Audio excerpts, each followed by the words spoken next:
그래서 대종사님께서 그 시대의 그 어리석은 사람들에게도 하신 말씀이 너희들이 내 말 믿고 딱 삼생만 따라해봐라. 안난복 잡고 내게 속았다, 손해봤다 생각하고 삼생만 따라해봐라. 너희들이 그 지혜와 그 복락을 감당을 못할 거다.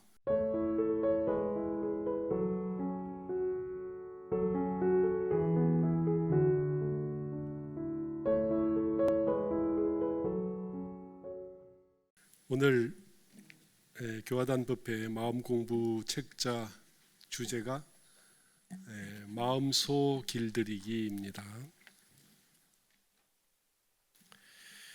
대종사께서 수행품 53장에 김남천 선생께서 오실 때 물어보신 내용이 이 마음소 길들이기입니다.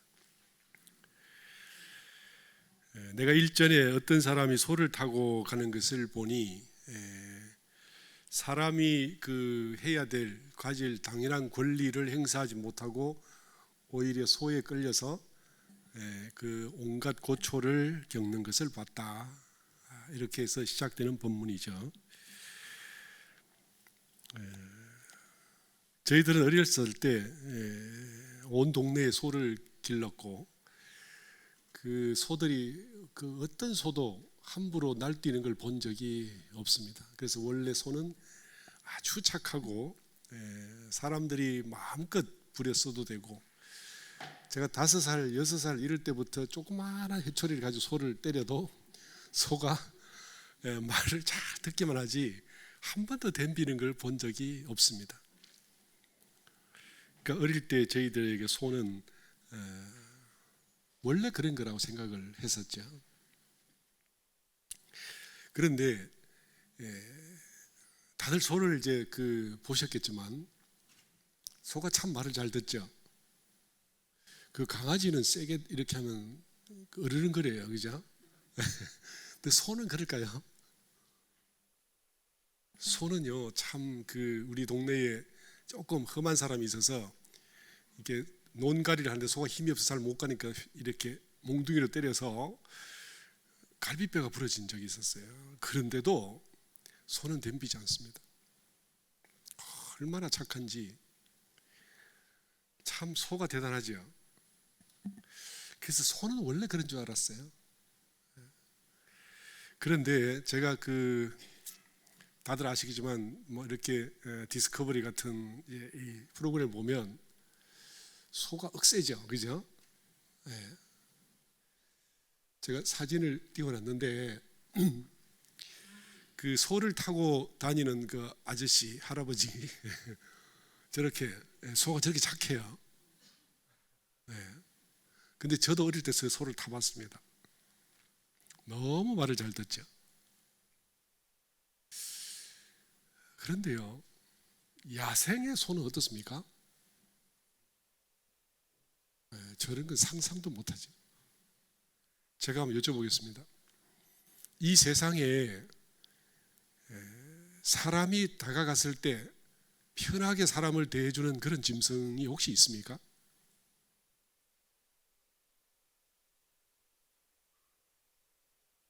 토끼였죠. 토끼 완전 착하죠. 사람이 가까이 가면 어떨까요? 도망을 가죠. 그리고 못 도망가면 덤빕니다. 이 세상에서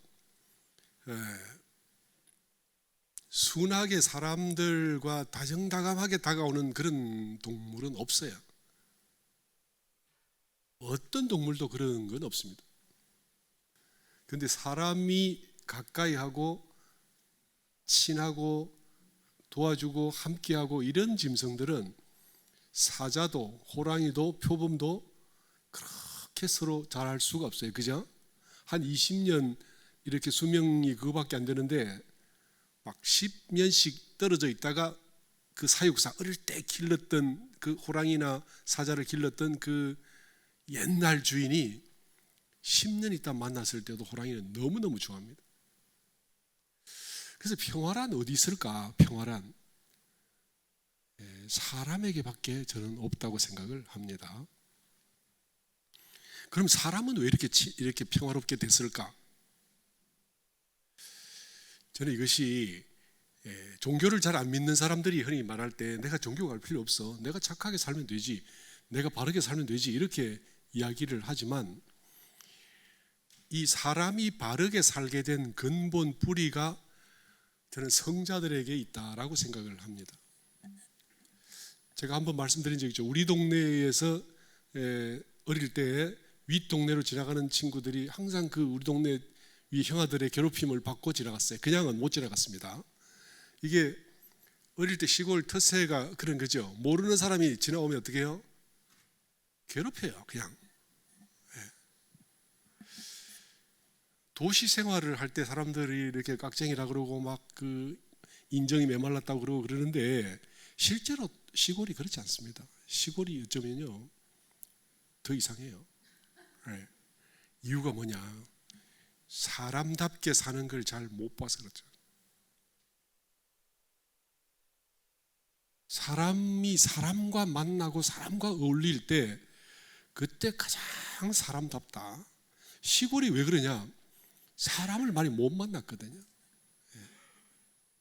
다른 동네랑 눈싸움 할 때 뭘 험하게 하고 지기 싫어하고 전투적이에요. 그런데 이게 저는 왜 이렇게 바뀌었을까? 성자들께서 나셔서 소위 도덕 윤리를 만들고 그걸 사람들에게 가르쳐서 그래서 사람들이 전부 다 평화롭고 은혜롭고 서로 위하는, 서로 합력하는 이런 사회가 됐다고 생각을 합니다. 그러니 이것은 이제 이 세상에는 모든 생명체가 다 그렇다 생각을 하고, 제가 그 부산에 신도시가 열려서 새 교당을 소위 그 이렇게 개척 교당을 만들어서 산에다 만들고 이렇게 환경을 꾸며가는데 산이 너무 좋아서 산에 들어가서 이렇게 때때로 앉아서 좌선을 한 적이 있었어요. 물소리가 흐르고 그리고 나무가 우거졌고. 그런데 그 산에 자주 다니다 보니까 사실은 그 식물들도요 엄청난 경쟁과 싸움, 생존을 위한 그 투쟁이 말을 못해 소리 없는 전쟁이 일어나죠. 서로 햇빛을 많이 받기 위해서 다른 나무가 못 자라게 덮어버리고, 그 올라가는 나무들을 타고 오르는 덩굴들이 그걸 이렇게 싸서 그 이 어떤 나무가 이렇게 고사하도록까지 칭칭 감아서 죽게 만들고. 그래서 이 깊은 숲 속에 들어가 보면 말라 죽은 나무가 수도 없이 많이 있습니다. 이게 동물만이 아니라 모든 생명체의 속성인가? 그런데 정말 다른 생명체를 위해서 은혜를 베푸는 그런 생명을 혹시 본 적 있어요?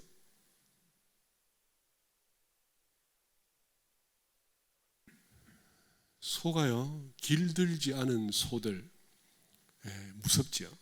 아주 무서워요. 그리고 하마 같은 경우가 제일 무섭다고 그러죠. 그죠? 하마가 제일 무섭다고 그래요. 얼마나 착해 보여요. 근데 거기서 사람들이 희생을 제일 많이 당한다 그러죠. 그런데 이런 소를 길들이면 이게 사람이 그 6살짜리가 회초리를 가지고 때려도 그냥 맞고 있어요. 그리고 사람이 오면 도우려고 하고, 심지어는 이렇게 다른 짐승이 주인을 해치려고 할 때 그 주인을 보호하는 걸 보면 목숨을 걸고 이렇게 주인을 보호하는 게 소거든요. 너무너무 감사하죠. 이것이 대종사께서 말씀하신 소 길들이기입니다. 저 소 보세요. 무섭죠? 저건 뭐 그림일까요? 진짜 소인데 거기다가 약간 그래픽을 좀 입힌 거예요. 만약에 길들지 않은 소를 만났다면 우리는 저렇게 만납니다. 보통의 중생들이 다른 사람을 만날 때 저런 모습이 아닐까? 우리는 상상도 못하겠죠. 우리가 어떤 사람이 옆 사람에게 저렇게 대든다라는 것이. 저는 저런 모습의 사람이 지금처럼 모두가 옆에서 힘들면 그것만 봐도 마음이 안타까워지고 이런 것이 누구의 공덕이냐? 인류 역사를 통해서 길게 나타났던 수많은 성자들이 정신 문명을 일깨우고 가르치고 예법을 세우고 정신을 또 새롭게 만들고 그래서 은혜를 가꾸어낸 그 결과라고 생각을 합니다. 근데 왜 저러냐면 저렇게 살면 어떻게 해요? 얼마 못 살아요, 그죠? 얼마 못 살잖아요. 우리 조선시대 그 양녕대군의 후손인 무슨 파를 제가 까먹었는데 그 조선시대 1600년대에부터 시작해서 1800년대까지 이때 그 족보를 이렇게 가지고 평균 연령을 찾아보니까 우리나라 그 양반들 그 족보에 올라있는 양녕대군의 그 후손들이 올라있는 족보에 나온 그 사람들의 평균 연령이 34세입니다.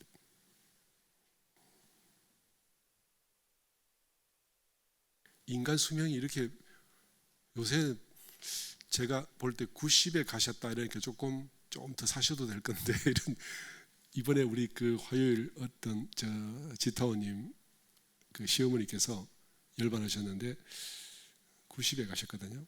근데 제가 그 가보고 사진을 보고 좀 더 사셔도 되지 않았을까 이런 생각이 들었어요. 저 혼자서. 이렇게 수명을 누리게 된 게 무엇 때문에요? 성자들의 가르침 때문이다 저는 생각을 하고, 그리고 그 성자들의 가르침을 잘 이어받은 사람들의 옆에 사는 짐승들이 편하게 배를 깔고 살 수 있죠. 그죠? 왜 저 짐승들이 저렇게 도발적이 되냐면 순하게 착하게 살았다가 일찍 죽으니까. 그래서 자기를 그나마 오래 살기 위해서 저런 모습이 된 거예요. 근데 이게 인륜 도덕이 퍼지면 저렇게 안 해도 사는 거죠. 밤에 잠잘 때 침대에서 편안하게 주무시죠. 그죠? 소 옆에 있는 저 사람 옆에 있는 소가 외양간에서 잘 때도 우리가 침대에서 자듯이 그렇게 편안하게 잡니다. 죽을 거 걱정 안 하고 완전 편하게 자요. 그런데 야생에 사는 소도 편안하게 잘까요? 야생에서 편안하게 자는 짐승이 없습니다. 사실은 돌아보면 새든 뭐 땅을 기어다니는 거든 뭐 네 발로 쫓아다니거든 날아다니는 상관없습니다. 뭐 어떤 거라도 편안한 삶이라는 게 사실 없죠. 그래서 모든 짐승이 우리 이렇게 생물학자들이요 막 창공을 나르는 새가 얼마나 자유롭냐, 그리고 이렇게 사람이 가축을 가두어서 기르고 이렇게 하는 것이 얼마나 그게 죄냐 이렇게 이야기하지만 저는 그렇게 보지 않습니다. 제가 살아오면서 봤을 때 어떻게든지 사람 옆에 붙은 짐승들이 하루라도 편하게 잔다. 하루라도. 저는 그렇게 생각을 해요. 그걸 가지고 뭐 이렇게 뭐 비인간적이다 뭐 어떻다 이야기를 많이 하지만 돌려 말하면 어떤 사람이 똑같은 사람 중에서 더 성자의 법을 가졌을 때 더 마음이 편안하고 따뜻하고 뭔가 인의가 넘치는 혹은 법이 높은 인격이 높은 이런 사람을 만났을 때 훨씬 더 편하게 산다. 똑같은 사람이라도. 그래서 성자의 법이 인성을 바꾼 그 사람 옆에 가야 우리는 소위 은혜와 즐거움과 소위 깊은 행복을 느끼며 살 수 있게 된다. 그래서 길들이기를 하는 것입니다. 우리 마음속에 몇십억 년 전부터 자라온 생존을 위한 어떤 투지가 성자의 법에 의해서 평화와 행복과 온화함과 끝없는 완전한 자아를 이루는 쪽으로 나아간다라고 저는 봅니다. 대종사께서는요, 소가 가시밭으로 들어가면 혹은 구렁으로 들어가면 따라 들어가서 이루 말할 수 없는 고를 겪게 되는데 그 이유가 뭐냐? 성자의 말씀을 따르지 않고 어릴 때부터 나타난 제 욕심을 그대로 놔둬서 그렇다. 이렇게 말씀을 하셨죠. 네. 우리가 왜 그런 욕심을 부릴까요? 욕심도 진화한 거지요, 그죠? 네. 저는 인간의 성품이나 속성 중에서 그 어떤 것도 나쁜 거라고 저는 보지 않습니다. 그게 왜 그러냐? 이때까지 살아오면서 가장 자기가 행복하고 오래 살기 위해서 자기를 진화시킨 결과물이라고 생각을 해요. 네. 그래서 그 속성들을 우리는 나의 단점, 약점이라고 막 매도하는데 저는 그렇게 보지 않고요. 단지 그 진화보다 성자는 훨씬 앞서서 끌어주는 것이 있다. 그래서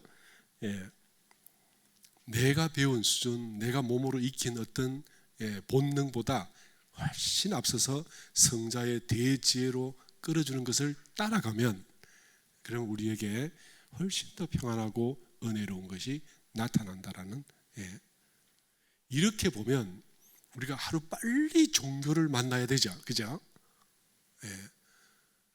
내가 별별 재주가 다 있어도 예를 들면요, 제가 오늘 말씀드리려는데 이 소가 이 욕심을 의거하지 않고 놔두면 욕망은 한 번 행할 때마다 힘이 세져서 한 번 하면 한 번만큼 습관이 되고 한 번 하면 한 번만큼 습관이 돼서 이 습관은 점차 업력이 됩니다. 업력은 이제 내가 의거할 수가 없게 되죠. 그러면요, 이 업력이 우리의 성품이 돼요. 이 성품이. 그래서 성품이 되고 나면 내가 이게 내 원래 모습인지 이게 그냥 어릴 때부터 길 안 든 어떤 한 번의 행동의 결과물인지 우리는 구분하지 못하고 그냥 그게 나야 라고 전도돼요. 우리가 우리를 잘못 알게 되는 것입니다. 사실 내가 가진 모든 것들이 뭐냐면 내가 이때까지 살아오면서 한 번 또 한 번 해서 쌓여온 경험의 집합이고 이것이 기운으로 뭉친 것이 우리의 성격이에요. 그러면 이건 어때요? 과거부터 지금까지 온 나의 족적이고 결과물이잖아요. 또 거꾸로 지금부터 내가 행동을 다르게 하고 한 번 또 한 번 다른 취사를 하면 그 뒷날 어느 날에 우리는 내가 한 취사의 결과물로서 선한 사람, 지혜로운 사람, 힘 있는 사람, 역량 있는 사람, 화합하는 사람, 큰 사람이 되어 있을 거라고. 근데 그걸 지금 이때까지 살아온 것은 관성의 힘이기 때문에 소위 이 산 위에서 굴러버린 바위는 중간에 딱 멈추기가 그걸 받쳐내려면 그 바위의 무게와 내려온 속도보다 더 센 힘으로 받쳐야 멈추지 어설픈 힘으로 받쳤다는 그냥 바위에 깔려서 죽게 되겠죠. 우리가요, 내가 이때까지 살아오면서 내가 습관들인 그 업력의 성격을 내가 어설픈 마음으로 막겠다고 나섰다가는 깔려 죽는 고통을 겪게 됩니다. 그래서 이걸 어떻게 해요? 그냥 굴러가서 그냥 그렇게 흘러서 지옥 같은 삶을 살 거냐? 바꿀 수 있냐? 이것이 안 될 것 같은데 한번 생각해 보세요. 그 산 꼭대기서부터 굴러내려온 그 바위를 멈추게 할 수 있겠어요? 근데 성자들은 이걸 하신다니까. 그걸 하시려고 교법이라는 걸 내놨어요. 그죠? 우리가 지금 습관이 들어있잖아요. 근데 사람은 다행스럽게도 저 소처럼 저렇지 않아. 그죠? 저 소는 어떻게 해요? 전혀 컨트롤을 받지 못한 모습이잖아요. 근데 우리는 어설프긴 했지만 주변 사람들이 그리고 주변 환경이 우리를 주변 문화가 컨트롤해 왔고 근데 이것보다 더 확실하게 자, 우리가 소를 완전히 우리 대종사님께서 말씀하신 백천만 경계에서 그죠? 천만 경계에 자유자재하는 이건 뭐냐면 그 굴러 내려오던 돌멩이를 딱 멈췄다 이 말이에요. 딱 멈췄. 이제는 어떻게 어디로 굴릴 것인가 내 마음대로 할 수 있다. 야, 그게 될까요? 우리가 살아오는 경계 속에 나만 해서 될까? 잘 안 되죠. 주변 사람들이 그렇게 하면 너 바보같이 왜 그래? 라고 해서 충동질을 합니다. 그죠? 다른 사람 다 그렇게 너만 바보같이 살 거냐? 그렇게 하고 주변 사람들은 어때요? 나에게 이익을 뺏어가고 뭔가 손해를 입히고 모함을 하고 멸시를 하고 그 속에서 나 어떻게 해요? 줘버리자가 안 되죠. 네가 그래? 나도 그래. 이렇게 된다니까요. 우리 사회가 집단으로 굴러가는 힘이 있기 때문에 이걸 나만이 딱 멈춰서 서기가 보통이 아닙니다. 그래서 특별한 성자가 아니면 그 집단이 구성하고 흘러가는 정서를 거슬러 가기가 어려워요. 내 힘보다 어쩌면요 집단의 힘이 더 셉니다. 제가 착한 대학생으로 법대생으로 공부만 했었는데 어느 날 군대라는 데를 갔어요. 그 군대에서는 매일 욕을 하잖아요. 제 입에서 저도 모르게 욕이 나왔어요. 근데 전역을 하고 원불교를 바로 들어갔죠. 전역하는 날 원불교를 갔습니다. 제 입에서 뭐가 나오겠어요? 원불교 총부 사람들이 놀라는 거잖아요. 이게 저도 부끄럽고 황당하고 멈추면서 했는데 또 나와. 근데요 그게 불과 6개월 만에 싹 없앴어요. 원불교 총부가 무시무시한 곳입니다. 그게 군대에서 저의 선임하사 그 중사는요 욕으로만 욕으로 말이 되는 친구였어요. 맨날 욕을 들었어. 그죠? 부를 때부터 뭐라 불러요. 아주 험한 말로 할 수가 없어요. 그런 욕들은. 근데 그게 6개월 만에 싹 없어지고 6개월이 지난 어느 날 제가 일이 북부시장에 갔는데 그 상인들끼리 싸우는 걸 듣고 제가 이거 어디서 많이 듣던 소리다. 그렇게 이게 뭐냐면 집단이 나 혼자의 노력을 떠나 집단이 이렇게 바꿔낸다니까요. 그러니까 우리가 어디로 가야 되겠어요? 성자의 법이 흐르는 곳에 가야 되는 거죠. 네. 참 어려운 것 같은데 개인이 하긴 너무 어려워요.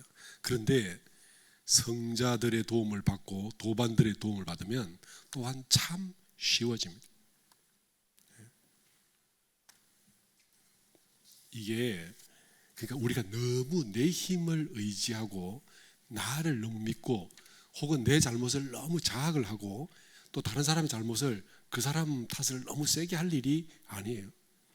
그건 그 사람이 소속되어 있는 환경과 살아온 어떤 이력과 기타 등등이 그 사람의 모습을 현재 모습을 만들어 놓은 거거든요. 그러니까 내게 가진 잘잘못들에 관련된 걸 나라고 생각할 필요가 없다 이 말이에요. 그죠? 네. 제가 원불교에 들어온 지가 39년째입니다.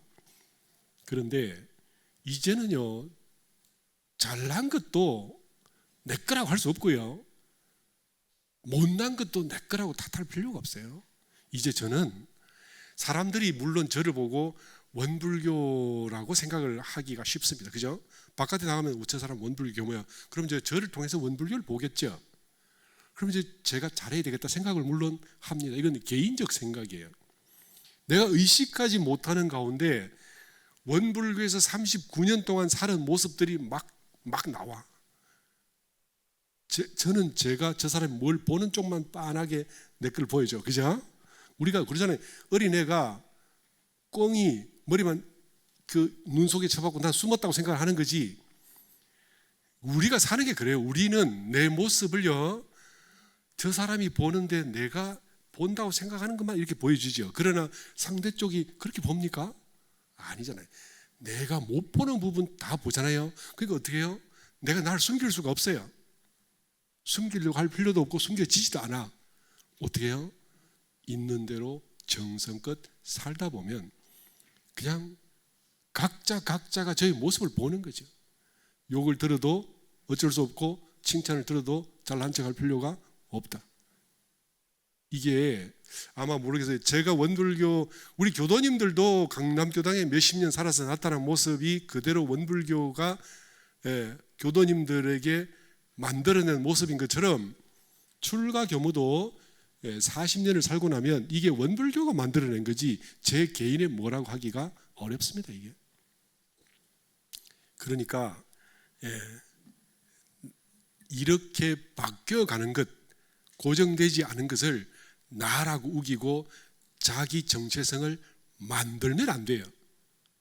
우리가 소라고, 우리가 저마다 다 소를 타고 있어요. 그죠? 근데 이 소가 육신이라고 대종사님께서는 여기 표현을 해 놓으셨어요. 김남천에게 묻기를, 그죠? 그대가 소를 타고, 저도 소를 타고 있다. 묻기를 누가 소를 타고 있냐, 이렇게 방금 타고 있습니다. 이렇게 이야기했단 말이에요. 방금 타고 있는 게 뭡니까? 육신을. 그래서 소가 어떻게 생겼나 물었더니 머리는 어떻고 수염은 혹 희고 혹 검게 났나이다. 이렇게 피부는 누렇고 이렇게 말씀하셨죠. 그러면 그게 뭐냐면 육신을 두고 말하는 거잖아요. 근데 제가 이 부분을 가지고 좀 헷갈렸던 게 있어요. 어릴 때는 육신이 무슨 의지가 있나? 육신을 끌고 가는 이 정신이 이게 소일지 않을까? 그래서 욕심을 뭐가 내나? 정신이, 욕심을 마음이 내죠. 그래서 처음에 이게 마음이 소지 왜 육신이 소야? 생각을 했는데 사실 이게 보니까 육신이 마음을 틀어쥐고 있다고. 그리고 이 육신은 경계가 틀어쥐고 있어요.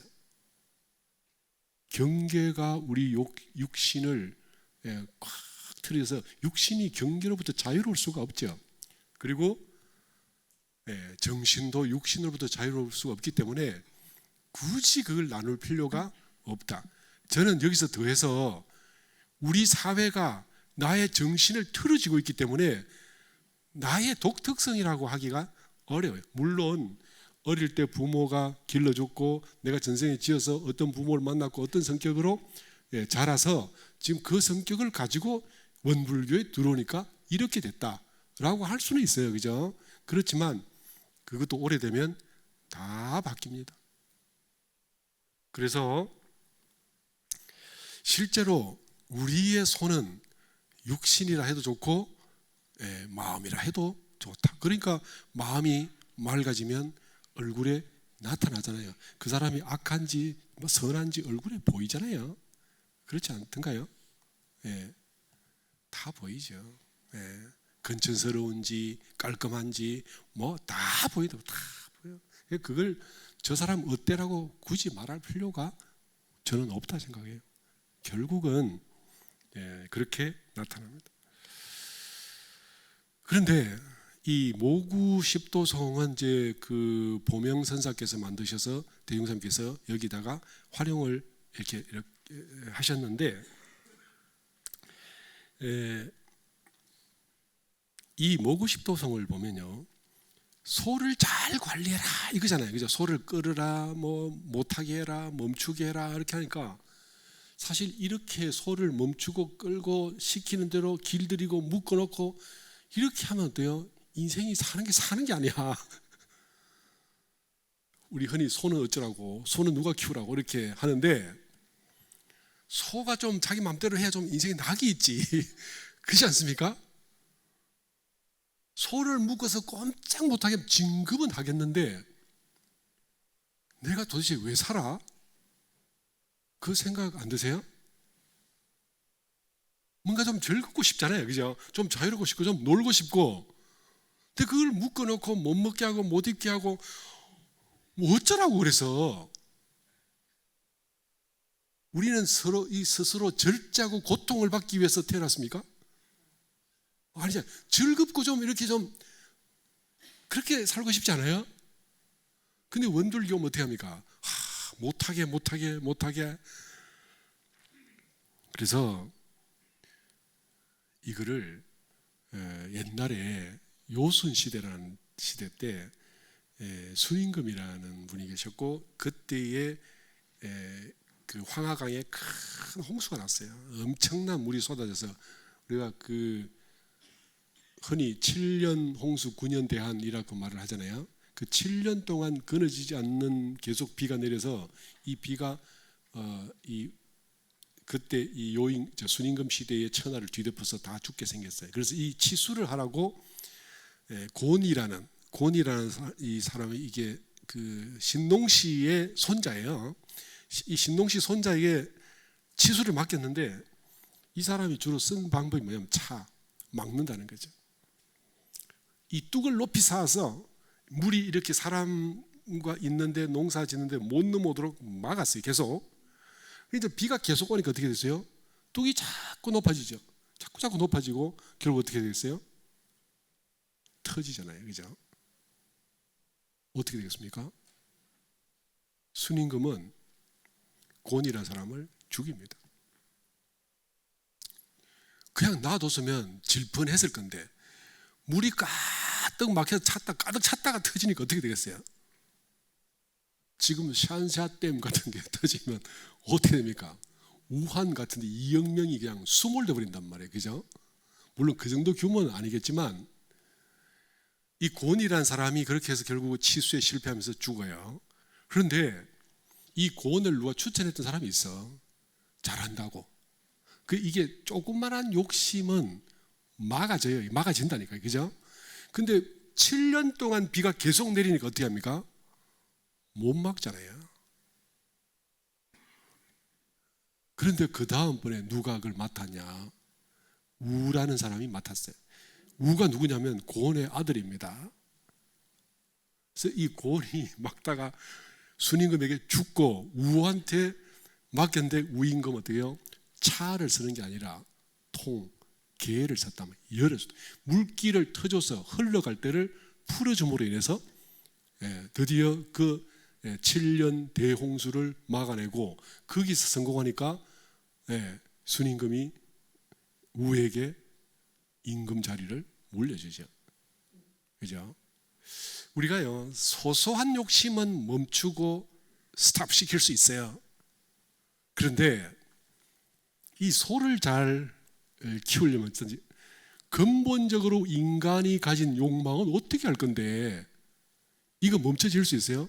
먹는 거 어떻게 해요? 참아서 죽어버려요? 그죠? 우리 흔히 뭐냐면 식욕, 색욕, 수면욕 뭐 이런 근본적으로 어떻게 할 수 없는 거 있잖아요. 이건 길을 터줘야 되죠. 그죠? 그래서 이걸 막으면 안 된다. 이거를 열어줘야 되죠. 만약에 이걸 막으면 사람이 사는 의미와 보람과 가치가 없죠. 못하러 살아 그렇게 할 바야. 이렇게 되는 거죠. 이 소라는 게 뭐냐면 사실은 우리가 살아오면서 아까 제가 말했잖아요. 한 번 한 번의 경험이 결국 내가 됐다. 많은 사람들이 이걸 나라 얘기한다. 사실은 그 경험들 어때요? 나라고 규정 지으면 안 되는 거죠. 흘러가는 거잖아요. 이게 남에게 사고 치지 않고 흘러가도록 놔두는 이것이 소를 기르는 방법이다. 아마 대종사님께서는 이 말씀을 하시려고 하셨을 겁니다. 우리는요 뭔가 의미 부여를 하지 않으면 못 사는 기질을 가지고 있어요. 뭔가 재미나게 자기가 보람있게 뭔가 해야 돼요. 우리가 그동안 인간적 욕망을 틀어막으면서 내세운 명분이 뭐냐? 뜻깊고 보람있고 가치 있다라는 걸로 터준 거죠. 그죠? 그래서 그 길로 간 사람은 일어선 거잖아요. 나 오늘 그냥 질펀하게 놀 거야. 이거를 그렇게 하면 미래가 없고 여러 사람에게 해를 끼치고 다른 사람들이 소중한 사람을 여기지 않으니까 그걸 네가 하지 말고 이렇게 해봐라. 얼마나 다른 사람이 좋아하냐. 그때 네 기쁨이 훨씬 더할 거야. 이렇게 그쪽을 터준 거예요. 그죠? 소를 기를 때는 이렇게 하는 거죠. 그런데 이것이 어떤 문제가 있냐. 근본적으로 결국 소라는 것이 없어지질 않아요. 모구 십도성에 보면요, 검은 소가 점점 흰 소가 돼가고 나중에 소를 목동이 관리할 필요가 없고 소가 흰 구름 위에 놀다가 소가 없어졌어. 그 다음에 어때요? 목동은 혼자서 피리를 불다가 목동도 없어졌어. 그럼 어떻게 해요? 독조라고 해가지고 달만 이렇게 높이 떠서 비추는데 산에는 구름이 이렇게 걸려 있고 평화로운 세상이 되죠. 그죠? 이게 뭐냐면 소를 길른 소위 모구십도송의 끄트머리 가면 성품 혼자 호련히 빛난다. 그게 독조예요. 우리가 소를 기를 수 있까지 가자는 말이죠. 이 김남천의 소에 대해서 이야기할 때는 첫 번째는 백천만사를 다 자유자재하도록 소를 잡고 못하게 해라. 그렇게 하셨지만 소라는 게 뭐냐면 우리 쉽게 말하면 아까 했듯이 우리의 욕심이라는 거고, 이 욕심이라는 게 뭐냐면 우리의 성품이 완전히 밝게 드러나 있는데 거기서 우리의 업장이 경계를 대해서 일으킨 것을 우리가 마음이라 그럽니다. 그죠? 나라는 실체가 있는 게 아니라 우리의 지난 세월에 내가 했던 행동, 굴렸던 머리, 가졌던 감정, 이런 것들을 우리가 업력이라 그러고, 그 업힘이 그대로 한 번 더 하면 세지고 한 번 더 안 하면 멈추면 약해지고 하면서 이때까지 나의 정신, 소위 업력을 만들었는데 이 업력이 새로운 경계를 만나서 쫙 나타나죠. 그때 뭐가 일어나요? 경계 볼 때마다 정광석화처럼 탁 튀어나오잖아요. 그죠? 우리 여사님은 여사님이네. 눈 딱 돌리자마자 바로 여사님이네. 바로 탁 튀어나오잖아요. 이거 뭡니까? 그 전에 여사님을 봤거든. 그 과거 업력으로 해서 어때요? 경타원님이네. 보자마자 탁 떠오르잖아요. 그죠? 이 마음이 뭐냐면 우리가 지난 시절까지 만들었던 이 업력이 경계를 대해서 나타나는 것. 이게 마음이잖아요. 이 마음이 자행자질하면 검은 소, 이것이 컨트롤 잘 되면 흰 소, 그러는 거죠. 그런데 사실 이 소가 실체가 아니다. 우리는 그걸 나라고 여기지만 그건 바뀐다. 제가 그 말씀 드리는 거잖아요. 네. 사람들은 이 우리의 마음을 딱 마음만 떼서봐. 마치 현대의학이 증상만 가지고 병을 말하는 것처럼 한의학은 원인을 찾잖아요. 그죠? 그런 것처럼 우리가 우리 마음에 그 나타난 딱 그 마음만 가지고 나라 여기는데, 사실 우리 마음은 뭐냐면 그게 그 전부터 내가 이때까지 경험하고 만나고 했던 모든 업력의 총체적인 모습이 그 경계에 나타난 것이다. 이것이 마음이다. 우리 소는 이거란 말이에요. 그러니까 이 소를 내가 이 소를 멈추게 하지 그걸로만 되는 건 아니에요. 업력 전체가 컨트롤이 돼야 우리 마음이 소위 자유롭고 평온하게 느껴지고 관리가 된다. 이런 말씀이에요. 그래서 이걸 저는 소를 한낱 인격이라고 보지 않습니다. 그런데 이 소를 그럼 이때까지 누가 키웠냐? 제가 아까 말씀드린 것처럼 뿌리는 나예요. 뿌리는 난데 그걸 강화시켜 준 사람 누구야? 부모님이 제일 세죠. 친구들, 주변 사회 여건들, 환경들, 그죠? 그리고 TV, 언론들, 뭐 나타나는 광고까지, 이 길에 다니면 있는 플랜카드 이런 것조차도 다 되게 영향을 미쳐서 우리의 인격이 그런데 물들어가요. 그러니까 우리가 내가 만나는 도반이 얼마나 중요하냐 하는 거고, 이런 것들을 제가 공부를 쭉 하다 보니까 이 이재 오인원이라는 사람은 내가 나라고 할 것이 없다. 내가 원불교에 대한 애정을 가진 것도 원불교에서 40년 동안 살은 결과고, 내가 원불교에서 편안하게 여기고 이 법을 좋아하는 것도 우리 스승님들과 도반들의 공부하는 걸 모습을 보면서 살아온 결과고, 이렇게 되는 거지 나아가 어디 있어요? 그래서 여기서 점점 어떻게 해요? 무아의 이치를 깨달아 가야 되는 겁니다. 그래서 무아가 되면 어떻게 해요? 그야말로 소가 없어지는 거다. 성불이란 뭐냐? 소가 없어진 거예요. 그런데 이 업력 중에서 가장 중심에 있고 가장 강력한 역할을 하는 게 뭐냐? 이게 소위 자아입니다. 자아. 그 모든 경험치의 총체적으로 핵심에서 에너지를 가지고 다른 것들에 계속 에너지를 이렇게 보내주는 그게 뭐냐? 자아다. 우리는 이 자아가 무아가 되어야 되는 거죠. 이유가 여기 있어요. 예. 자아가 강한 사람에게서 아우라가 세게 나옵니다. 가장 강력한 자아는, 퍼펙트한 자아는 정말 무아로 가까이 간 사람들에게서 뿜어져 나오는 이 자아는 누구도 건드릴 수가 없어요. 근데 완전히 무아에 들어가 버리면 이제 어때요? 그 자아의 아우라가 사라지게 되겠죠. 그 전까지 극도로 올라가서 아직까지 내가 있을 때 그 무아로 가까이 간 사람들의 위력과 파워가 훨씬 세거든요. 이 사람들을 잘못 건드리면 다쳐요. 그래서 제일 무서운 게 우리가 항마에 있을 때 어른이 제일 무섭다고 그러잖아요. 이 사람들이 상당한 부분까지 무아로 가 있기 때문에 잘못 건드리면 진리가 이 사람들을 건드린 사람에게 응징을 합니다. 무섭죠. 이게 뭐냐면 무아로 다가가 있기 때문에. 그렇지만 우리가 그걸 안 갈 수가 없어. 그쪽으로 꼭 가야 되고, 그래서 결국은 무아가 되면 해가 없어요. 해가 없. 나도 해가 없고 남들에게도 해가 사실은 미치지 않습니다. 얼마나 좋겠어요.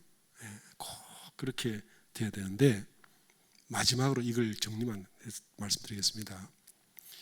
우리가 소를 관리하고 키우는 것을 흔히 취사 과목으로 알고 있습니다. 그죠? 그렇죠? 취사. 근데 제가 지금 설명드린 방식대로 가면 소를 관리하고 컨트롤하고 길들이고 나중에 소가 없어지고 사람도 없어지는 길로 가는 데는 3대력이 함께 가야 됩니다. 이게 취사만 가지고 되질 않아요. 근본적으로 2참, 4참이 돼야 되는 것처럼 3대력, 청정한 마음이 되고 지혜가 길러지고 실천에 힘이 생겨서 이걸로 함께 잡아 들어가야 소가 꼼짝달싹 못하고 길이 들면서 빨리빨리 해결이 되고요. 드디어 완전한 해탈, 진정한 견성을 통한 완전한 해탈을 하게 됩니다. 대종사님께서 하신 이 말씀은 불교의 모구 십도송이라는 그 글을 가지고 나는 일전에 지나가다 보니까 소를 타고 가는 사람을 봤는데, 소를 끌고 가는 사람을 봤는데 하고 준용하신 거죠. 이게 그죠? 그런데 이 끝에는 백천만사를 다 자유자재하도록 길을 들이라, 이렇게 말씀을 하셨죠. 사실 이 법문에, 이 수행품 54장의 이 법문은 초보자들에게 하신 말씀이에요.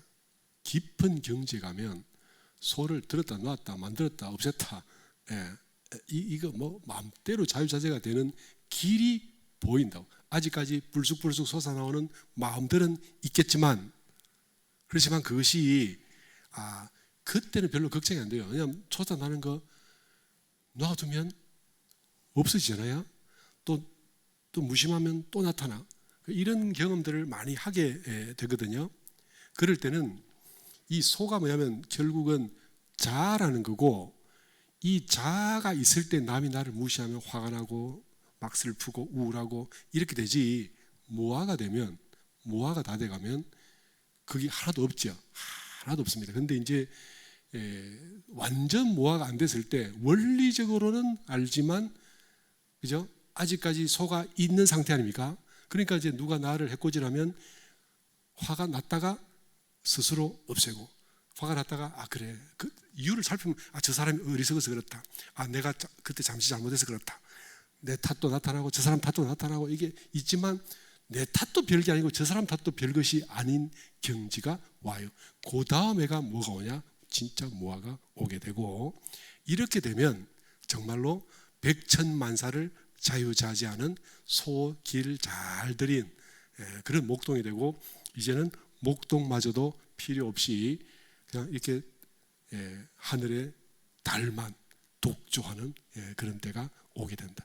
이것이 막 엄청 긴 시간을 소모할 것 같아도 대종사님 말씀 그대로 믿고 한 발짝 가보면 이게 꼭 되는 일이구나를 알게 되고요.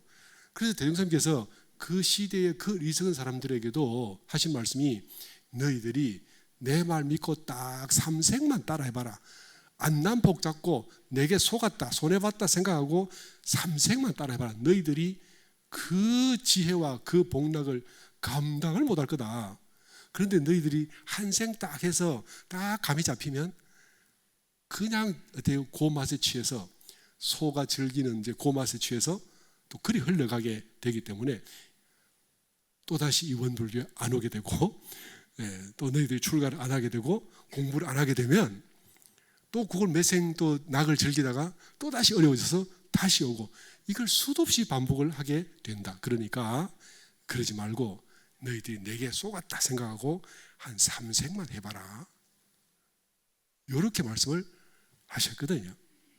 우리가 소 길들이는 법이 이와 같다 말씀드리고 마치겠습니다.